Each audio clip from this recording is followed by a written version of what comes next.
السلام عليكم ورحمة الله تعالى وبركاته. فيديو جديد على القناة اللي هي قناة الجميع الوديع. اليوم جيت نشارك معكم الحامض المصير، لأنكم عارفين دابا كيكون موجود بكثرة ورخيص.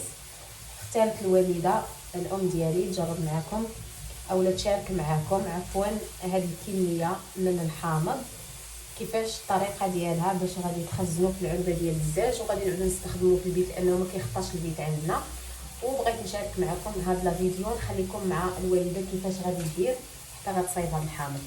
نبداو مع طريقه التحضير. عندنا كميه من الحامض، الكميه كتبقى على حسب الاشخاص، هنا تقريبا شي كيلو وربع ديال الحامض. عندنا كميه من الملح، وعندنا كاس الا ربع ديال الزيت نباتيه، وهاد القاروره ديال الدجاج هي اللي غادي ترقدوا فيها باش غادي تستخدموا وتخزنوا ان شاء الله لمده طويله. الا كان بلاستيك ما معاه، داك البلاستيك اللي كان ماشي بشرط يكون الدجاج، اللي كان غادي تخزنيه فيه. انا غنوريكم مع الطريقه توريها لكم الام ديالي البنات، غادي نخليها باش توريكم الطريقه ديال التخزين ديال الحامض.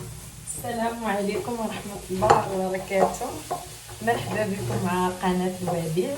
وهذا الحامض ديالكم مصير زوين جديد، مازال جديد ماشي قديم ولا شي حاجه. وغنوريكم الطريقه كيفاش ساهله.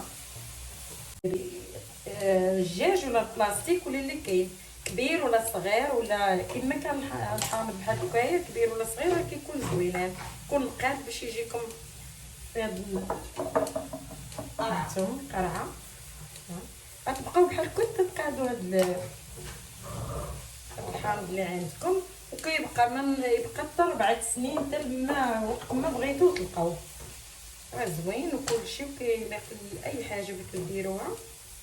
هانتوما بحال هكا كينفع الطواجن، كينفع البقوله راه درناه فيها كلشي. وحامض بلدي هذا راه يترقد كاع اي حاجه كترقد هكا.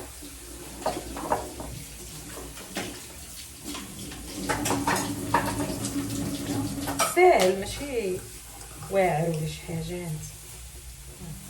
غادي ندير تقريبا نص كاس ديال الزيت صافي. لا ما كندير لا ما لا والو، حيتاش دابا الملحه غادي تطلق الماء، تطلق الماء وغادي يصافي هكا. هانتوما ساهل البنات اللي بغا يقادو، ساهل ومزيان في الدار واقتصادي في الدار اللي بغيتو تقدروا